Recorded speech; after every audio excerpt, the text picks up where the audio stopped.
महायुती सरकारला आज 1 वर्ष पूर्ण होत आहे आणि मुख्यमंत्री देवेंद्र फडणवीस यांनी वर्षपूर्तीच्या निमित्तानं जनतेचे आभार मानले।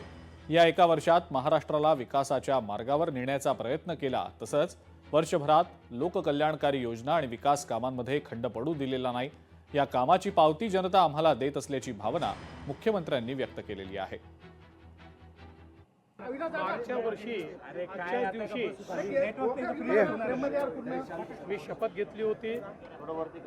महाराष्ट्राच्या जनतेनं आमच्या महायुतीला प्रचंड मोठा आशीर्वाद दिला आणि 232 जागा आम्हाला मिळाल्या।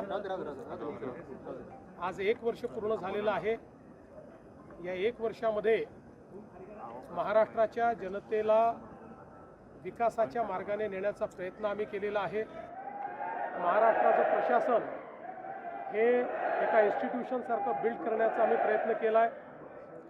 विकासाची कामं आणि लोककल्याणाच्या योजना या दोन्हीमध्ये कुठेही खंड पडू दिलेला नाही।